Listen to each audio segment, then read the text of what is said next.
আমার নবী হযরত মুহাম্মদ সাল্লাল্লাহু আলাইহি ওয়াসাল্লামের ছোটবেলার একটা ঘটনা। আল্লাহ সর্বশক্তিমান। একদিন শিশু নবী হজরত মুহাম্মদ সাল্লাল্লাহু আলাইহি ওয়াসাল্লাম ক্ষুধার্ত অবস্থায় মক্কার ধুলামাখা পথ ধরে হেঁটে চলেছে। কিছুটা দূরে ছিল আবু জাহেলের খেজুর বাগান।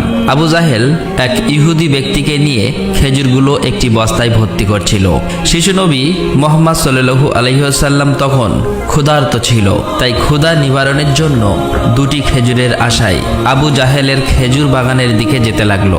শিশু নবী মুহাম্মদ সাল্লাল্লাহু আলাইহি ওয়াসাল্লাম ধীরে ধীরে সেই খেজুর বাগানে হাজির হলেন এবং আবু জাহেলকে সালাম দিয়ে বিনয়ের সঙ্গে বললেন, চাচা যান, আমার খুব ক্ষুধা পেয়েছে, আমাকে দুটি খেজুর দিতে পারবেন? তখন আবু জাহেল তাচ্ছিল্য ভরা চোখে তাকিয়ে বলল, হে মুহাম্মদ, তোমাকে খেজুর দিতে পারি, কিন্তু একটি শর্ত আছে। ওই যে ব্যক্তিটি দাঁড়িয়ে আছে তার কাছে বস্তা আছে, ওইগুলো তুমি মাথায় করে নিয়ে আমার বাড়িতে দিয়ে আসো, তাহলে তুমি খেজুর পাবে। তখন শিশু নবী সাথে সাথে ওই ইহুদি ব্যক্তির কাছে চলে গেলেন। ইহুদি লোকটি তাকে অবাক হয়ে দেখে বললেন, হে বালক মুহাম্মদ, তুমি কি জন্য এসেছো? শিশু নবী মুহাম্মদ সাল্লাল্লাহু আলাইহি ওয়াসাল্লাম বললেন, আমি এই বস্তা মাথায় করে নিয়ে যাব। ইহুদি ব্যক্তিটি বললেন, এই ছোট্ট বয়সে তুমি কি এই বস্তা নিয়ে যেতে পারবে? শিশু নবী বললেন, নিশ্চয়ই পারবো। অতঃপর শিশু মুহাম্মদ সাল্লাল্লাহু আলাইহি ওয়াসাল্লাম ধুলিমাখা শরীরে মাথায় বিশাল বস্তা নিয়ে হেঁটে চললেন। ছোট্ট ছোট্ট পা, ক্লান্ত দেহ, কিন্তু চেহারায় এক অপার্থিব শান্তি। এবং তার পিছু চলেছে আবু জাহেল এবং সেই ইহুদি ব্যক্তি। কিছুক্ষণ পর সেই বস্তা আবু জাহেলের বাড়ির সামনে এসে রাখলেন। তখন ইহুদি ব্যক্তি এই বস্তা নিয়ে বাড়ির ভিতরের কোণে রেখে দিলেন। তারপর শিশু নবী হযরত মুহাম্মদ সাল্লাল্লাহু আলাইহি ওয়াসাল্লাম বললেন, চাচা যান, আমাকে খেজুর দেবেন না? তখন আবু জাহেল মাত্র একটি খেজুর দিলেন। তখন শিশু নবী হযরত মুহাম্মদ সাল্লাল্লাহু আলাইহি ওয়াসাল্লাম বললেন, চাচা যান, আর একটি খেজুর দেবেন না? এই নির্দোষ চাওয়াই যেন আবু জাহেলের আগুনে ঘি ঢেলে দিল। সে রেগে গিয়ে হঠাৎ করে একটি প্রচণ্ড থাপ্পড় মারল শিশু মুহাম্মদ সাল্লাল্লাহু আলাইহি ওয়াসাল্লামের গালে। সঙ্গে সঙ্গে সূর্য যেন হঠাৎ ডুবে গেল, আকাশ কেঁদে উঠল, বাতাস স্তব্ধ হয়ে গেল, পাহাড় পর্বত যেন অশ্রু ঝরালো। যে একটি নিষ্পাপ শিশুর উপর এমন অন্যায়! নিষ্ঠুর আবু জাহেল হাসতে হাসতে ঘরে প্রবেশ করলো। ঠিক তখনই ঘটল এক অলৌকিক ঘটনা। খেজুর ভর্তি বস্তার মুখ খুলতেই আবু জাহেল হতবাক হয়ে গেলেন। আবু জাহেল দেখল বস্তার সমস্ত খেজুরগুলো ছোট ছোট পাথর হয়ে গেছে। চোখের সামনে এমন অলৌকিক ঘটনা দেখার পর সেই ইহুদি বিস্ময়ে হতবাক হয়ে গেল। এই দৃশ্য দেখে সেই ইহুদি ব্যক্তি থমকে দাঁড়ালেন। এমন অলৌকিক ঘটনার কথা জানানোর জন্য ইহুদি ব্যক্তিটি দ্রুত তাদের নেতার কাছে ছুটে গেল। কিন্তু নিষ্ঠুর অত্যাচারী আবু জাহেল তখন ঘর থেকে বের হয়ে এলো এবং কটাক্ষ করে বললেন, হে মুহাম্মদ, তুমি তো বড় জাদুঘর, আমার খেজুরগুলো জাদু করে পাথর করে দিয়েছ। শিশু নবী মুহাম্মদ সাল্লাল্লাহু আলাইহি ওয়াসাল্লাম নরম কণ্ঠে মাথা নিচু করে বললেন, চাচা যান, আমি কিছুই জানি না। এই কথা বলতেই নিষ্ঠুর আবু জাহেল আর একটা চড় মারলেন। চড়ের শব্দে যেন আবারও আকাশ কেঁপে উঠল, পাহাড় স্তব্ধ হয়ে গেল, আর শিশুটির চোখে জমে উঠল এক বিন্দু অশ্রু। কিন্তু কি আশ্চর্য, শিশু মুহাম্মদ শুধু এতটুকুই বললেন, চাচা যান, আপনার হাতে ব্যথা লাগেনি তো?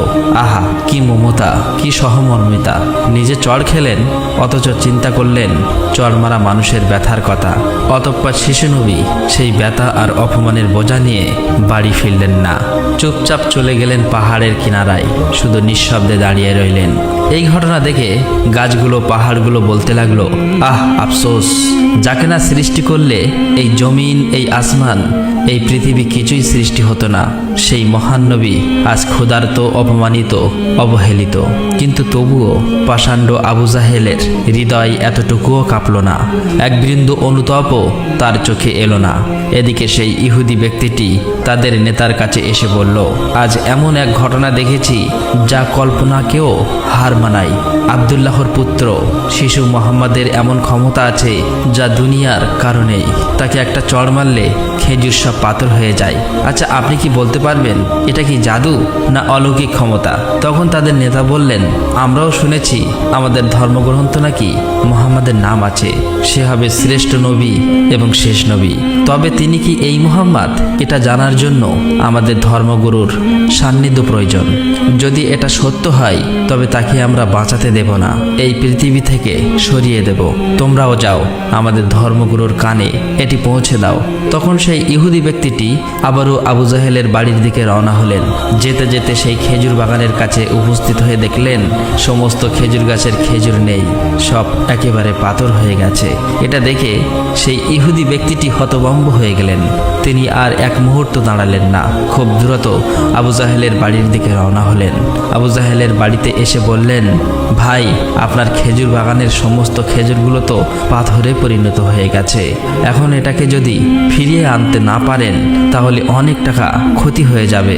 এটাকে ফেরানোর একমাত্র পথ হলো শিশু মুহাম্মাদের কাছে ক্ষমা চাওয়া। কিন্তু আবু জাহেল ক্ষমা চাওয়ার পাত্র ছিল না, সে ছিল নিষ্ঠুর এবং অতি চালাক। তাই সে চালাকি করেই বলল, ঠিক আছে, চলো আমরা মুহাম্মাদের বাড়িতে গিয়ে দেখি।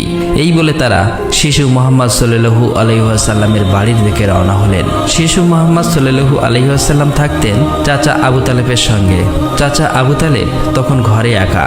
কিছুক্ষণের মধ্যেই আবু জাহেল এসে হাজির হয়ে বললেন, হে আবু তালেব, শিশু মুহাম্মদ কোথা থেকে এমন জাদু শিখেছে? সে তো বড় জাদুঘর, সে আমার খেজুরগুলো সব পাথর করে দিয়েছে। কোথায় গিয়েছে তুমি কি খবর রাখো? তাকে তো খুঁজে পাওয়া যাচ্ছে না।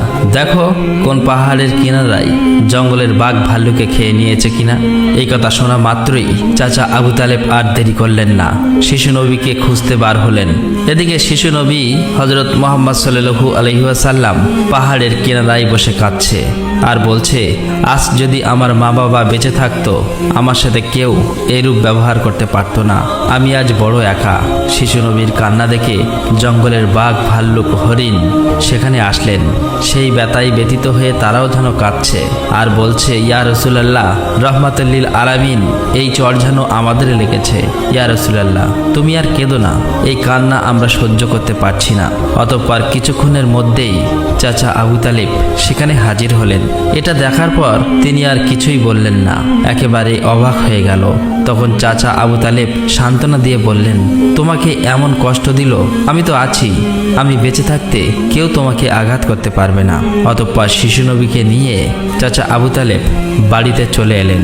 সেই রাতেই চাচা আবু তালেব আবু জাহেলের বাড়িতে গিয়ে বললেন, তুমি তাকে জাদুঘর বলছো, অথচ সে তো কিছুই চায়নি, সে তো তোমার খেজুর নেয়নি, তোমার বিরুদ্ধে কিছু বলেনি। এই শিশুর চোখে যে অশ্রু ঝরেছে সেই অশ্রু একদিন পাহাড়ও গলিয়ে দেবে। এই কথা বলে তিনি সেখান থেকে চলে আসলেন।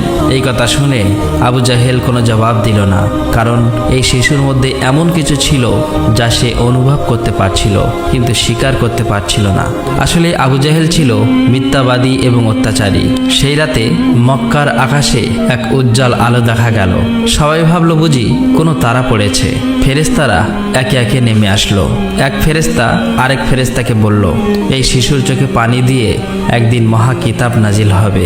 এই শিশু হবে শ্রেষ্ঠ মানব তথা শ্রেষ্ঠ নবী, যা সমগ্র বিশ্ববাসীর জন্য রহমত স্বরূপ। এদিকে ইহুদি কাফেররা এই অলৌকিক ঘটনা শোনার পর নবীজিকে হত্যা করার জন্য ষড়যন্ত্র লিপ্ত হয়ে যায়। কেননা তারা চেয়েছিল যে শেষ নবী তাদের বংশের মধ্যে জন্ম হোক, কিন্তু তা হয়নি। তাদের মধ্যে একজন ইহুদি তাদের ধর্মগুরুর কাছে গিয়ে সমস্ত ঘটনা খুলে বললেন। তখন তাদের ধর্মগুরু বললেন, আমি চিনেছি তাকে, সে সেই নবী যার বর্ণনা আমাদের কিতাবে আছে। তার দুটি চিহ্ন রয়েছে, একটি কাঁধে নবুয়াতের মোহর, অন্যটি তার দৃষ্টিতে রহমত। অন্য একজন প্রশ্ন করল, তাহলে আপনি কি ঈমান আনবেন? তখন তিনি চুপ করলেন, মাথা নিচু করলেন, তারপর শুধু বললেন, আমরা চেয়েছিলাম আমাদের বংশে আসুক, তাই আমরা সত্যকে অস্বীকার করব।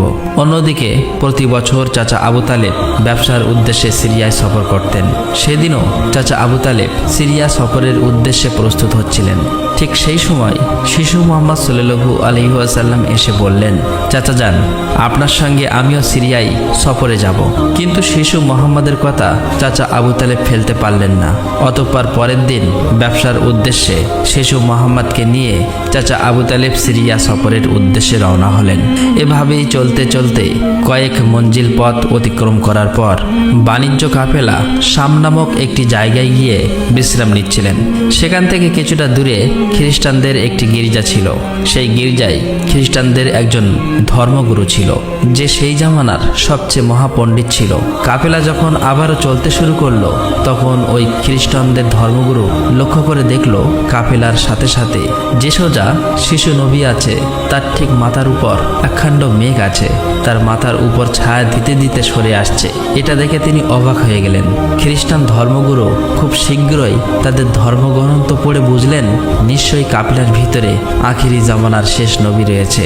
তখন তিনি খুব দ্রুত তাদের একজন লোককে ডাকলেন এবং বললেন, তোমরা যাও, ওই কাফেলার সকলকে ডেকে আনো, তাদেরকে আমরা দাওয়াত খাওয়াবো।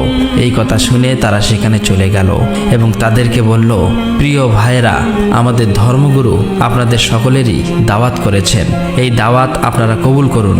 অতঃপর কাফেলার সকলেই ওই গির্জায় আসলেন। তারপর খ্রিস্টান ধর্মগুরু কাফেলার সকলকে পেট ভরে খাওয়ালেন।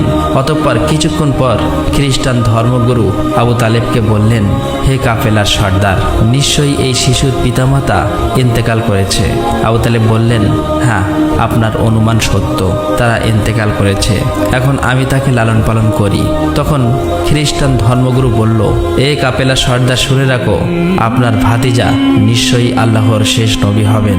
তার পৃষ্ঠদেশে মোহরের নবুয়াত খচিত আছে। তার প্রতি তুমি খুবই সতর্ক দৃষ্টি রাখবে এবং তাকে কোথাও একা যেতে দেবেন না। কেননা ইহুদি নাসারাগণ এটা জানতে পারলে, চিনে ফেললে, তারা শিশু মোহাম্মদকে প্রাণনাশের চেষ্টা করবে, এতে কোনো সন্দেহ নেই। তখন চাচা আবু তালেব বললেন, আপনি এই খবর জানেন কিভাবে? খ্রিস্টান ধর্মগুরু বললেন, আমি তৌরাত কেতাবে এই ঘটনার বর্ণনা পেয়েছি। তুমি যাও, তোমার ভাতিজাকে এখানে ডেকে আনো। তখন চাচা আবু তালেব শিশু মোহাম্মদকে সেখানে আনার জন্য চলে গেলেন। কিছুক্ষণ পর খ্রিস্টান ধর্মগুরু দেখলেন আবার একটি কাফেলা রওনা হচ্ছে। তখন খ্রিস্টান ধর্মগুরু সেখানে গেলেন এবং তাদেরকে জিজ্ঞাসা করলেন, আপনারা কারা আর কোথায়, কি জন্যই বা যাচ্ছ? তখন তারা উত্তর দিল, আমরা রোম দেশের সৈন্য। আমাদের বাদশাহ আমাদেরকে পাঠিয়েছে যে দুনিয়াতে নাকি আখিরি নবীর আবির্ভাব হয়েছে অনেকদিন আগেই। আমরা তার সন্ধান করছি, তাকে খুঁজে ফেলে হত্যা করে দেব। আপনি কি তার কোনো সন্ধান দিতে পারবেন? তখন খ্রিস্টান ধর্মগুরু বলল, তোমরা বৃথায় তাকে খুঁজে বেড়াচ্ছ। আল্লাহ তাআলা যদি সত্যিই তার শেষ নবীকে দুনিয়ায় পাঠিয়ে থাকেন, তবে তো তিনি নিজেই তাকে হেফাজত করবেন। কারো এমন সাধ্য নেই যে তাকে হত্যা করতে পারবে। অতএব তোমরা আবারও রোম দেশে ফিরে যাও। এই কথা শুনে ওই সৈন্যগুলো ফিরে গেল। এভাবেই সেই দিন অতিবাহিত হয়ে গেল। রাতের বেলা খ্রিস্টান ধর্মগুরু চাচা আবু তালেবকে তাদের গির্জায় ডেকে বলল, হে কাফেলার সর্দার, দেখেছ তো আমার কথাই সত্য। ইহুদি নাসারাগণ আখিরি নবীর সাথে চরম শত্রুতা পোষণ করে। তারা যদি শেষ নবীকে হাতের কাছে পেয়ে যায়, তাহলে হত্যা করার চেষ্টা করবে। অতএব ভাতিজাকে নিয়ে বিদেশে যাওয়া উচিত হবে না, ফিরে যাও। অতঃপর পরের দিন চাচা আবু তালেব আর বিদেশ সফর করলেন না, আবারও দেশের পথে ফিরে আসতে লাগলেন। কিছুক্ষণ যাওয়ার পর পথের মধ্যে একটি ঘোড়া দেখতে পেলেন, কিন্তু সেখানে কোনো মানুষ ছিল না। এটা দেখে তারা সেখানে দাঁড়িয়ে পড়লেন। তারপর দেখলেন একজন মানুষ মৃত অবস্থায় পড়ে আছে। আসলেই এটি ছিল একজন ইহুদি, যে শিশু নবীকে হত্যা করতে এসেছিল। কিন্তু আজ সেই শিশু নবী নিজে তাকে বাঁচিয়ে তুলছে, নিজের হাতে পানি খাওয়াচ্ছেন। এভাবেই তাকে বাঁচিয়ে নিজেদের সাথে নিয়ে আবারও পথ চলতে শুরু করলেন। এভাবেই চলতে চলতে তাদের কাফেলা একটি সাগরের কিনারায় এসে উপস্থিত হলেন। সেখানে ছিল একটি জেলে সম্প্রদায়ের বসবাস। তাদের কাফেলা সেখানেই বিশ্রাম নিচ্ছিলেন। কিন্তু ওখানকার জেলে সম্প্রদায় ছিল মূর্তি পূজারী। তারা ছিল কুসংস্কারে আবদ্ধ। চাচা আবু তালেব হঠাৎ করে একটি জায়গায় গিয়ে দেখলো একদল জেলে সম্প্রদায় মূর্তি পূজা করছে। তখন তাদের মধ্যে একজনকে জিজ্ঞাসা করলো, প্রিয় ভাইরা, আপনারা এমন করে মূর্তি পূজা করছেন কেন? তখন সেই ব্যক্তি বলল, আমাদের জালে বহুদিন থেকে মাছ ধরা পড়ে না, তাই সমুদ্রের দেবতাকে খুশি করার জন্য এই পূজার আয়োজন করেছি। এদিকে শিশু মুহাম্মদ সাল্লাল্লাহু আলাইহি ওয়াসাল্লাম লক্ষ্য করে দেখলেন একটি বড় মূর্তির সাথে একজন মা ও তার বাচ্চাকে শিকল দিয়ে বেঁধে রাখা হয়েছে। তাদেরকে বলি দেবে বলে। কেননা এই জেলে সম্প্রদায়ের বিশ্বাস ছিল এভাবে বলি দিলে তাদের দেবতা খুশি হবে, তাদের জালে আবারও মাছ ধরা পড়বে। তখন শিশু মুহাম্মদ সাল্লাল্লাহু আলাইহি ওয়াসাল্লাম সেখানে গেলেন এবং তাদেরকে শিকল খুলে মুক্তি করে দিলেন। সেই মুহূর্তে একজন জেলে সেখানে গেলেন এবং বললেন, আমরা যাদেরকে বলি দেব বলে বেঁধে রেখেছিলাম তাদেরকে একজন বাচ্চা খুলে দিয়েছে। এটা শুনে তারা সবাই অতি দ্রুত নবীজিকে ধরতে সেখানে যেতে লাগলো। তখন চাচা আবু তালেব তাদেরকে থামাতে গেল, আর সেই সাথে সাথেই তারা সবাই দেখতে পায় সমুদ্রের কাছে সেই বড় মূর্তিটি আপনা আপনি ভেঙে পড়েছে। সমুদ্রের ঢেউ উঠেছে, আর সেই ঢেউয়ের সাথে সাথে অনেকগুলো মাছ উপরে উঠে এসেছে। এটা দেখে সমস্ত জেলে সম্প্রদায়ের মানুষ অনেকগুলো মাছ ধরলো এবং তারা নিজেরা অনেক খুশি হয়ে গেল। এটা দেখে আবু তালেব অবাক হয়ে যায়। আসলে এই নবীজি তখন সমুদ্রের ধারে দাঁড়িয়ে আল্লাহর কাছে দোয়া করছিলেন। নবীজির দোয়ার বরকতে আল্লাহ তাআলা তাদেরকে মাছ দিয়েছিলেন। অতঃপর তাদের কাফেলা মক্কার দিকে রওনা হলো। মক্কায় আসার পর শিশু নবী হযরত মুহাম্মদ সাল্লাল্লাহু আলাইহি ওয়াসাল্লাম চাচা আবু তালেবের ছাগল নিয়ে চড়াতে যেতেন। একদিন ছাগল চড়িয়ে ফেরার পথে শিশু নবী দেখতে পান এক জায়গায় দাসদাসীদের কেনাবেচা চলছে। পুরুষদের গরম রড দিয়ে অত্যাচার করছে এবং মহিলাদের উচ্চ দামে কেনাবেচা চলছে। এটা দেখে শিশু নবী অনেক কষ্ট পায়। এদিকে নবীজির এক চাচা আবু লাহাব দাসীকে কেনাবেচা করত।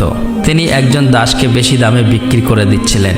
ঠিক সেই সময় তার স্বামী গিয়ে বললেন, হুজুর আপনি এমন কাজ করবেন না, আমাদেরকে ক্ষমা করে দিন। এভাবেই কাকুতি মিনতি করতে লাগলো, কিন্তু আবু লাহাব তার কোনো কথাই শুনতে চায় না। ঠিক সেই সময় আমাদের দয়ার নবী সেখানে হাজির হয় এবং চাচা আবু লাহাবকে বলে, আপনি এই মহিলাকে বিক্রি করবেন না। তখন আবু লাহাব বলে, আমি এই মহিলাকে অনেক বেশি দামে কিনেছি, আমার মূল্য পরিশোধ করে দিলে আমি তাকে ছেড়ে দেব। তখন শিশু নবী তার এই মূল্য পরিশোধ করে দিলেন, আর সেদিন সেই মহিলা নবীজির জন্য মুক্তি পেয়েছিলেন। অতঃপর সেই সময় মক্কায় বহুদিন ধরে বৃষ্টি হচ্ছিল না। মক্কায় বড় বড় নেতারা একত্রিত হয়ে বলতে লাগলো, মক্কায় বহুদিন ধরে বৃষ্টি হচ্ছে না, আমাদের বাচ্চারা মারা যাচ্ছে, পশু পাখি মারা যাচ্ছে। তাই আমরা সবাই মিলে কসম করছি যে আমরা সবাই কাবার কাছে আসব এবং সেখানে গিয়ে বৃষ্টি চাইব। যতক্ষণ না বৃষ্টি আসে ততক্ষণ আমরা সেখান থেকে আসব না। এই কথা বলার পর সবাই একে একে কাবার দিকে যেতে লাগলো। সেখানে চাচা আবু তালেবও যাবে। ঠিক এমন সময় শিশু মুহাম্মদ সাল্লাল্লাহু আলাইহি ওয়াসাল্লাম চাচা আবু তালেবকে জিজ্ঞাসা করলেন, চাচা যান আপনি কোথায় যাচ্ছেন? চাচা আবু তালেব বললেন, হে মুহাম্মদ, আমাদের মক্কা শুকিয়ে গিয়েছে, বহুদিন বৃষ্টি হয় না, একে একে সবাই মারা পড়ছে, তাই বৃষ্টির জন্য কাবা ঘরের কাছে যাচ্ছি।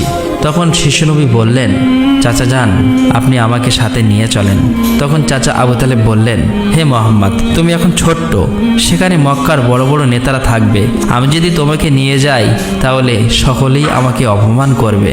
তখন শিশুনবী বললেন, চাচা যান আপনি আমাকে সাথে নিয়ে চলেন, তারা যদি আমাকে সেখানে থাকতে না দেয় তাহলে আমি চলে আসব।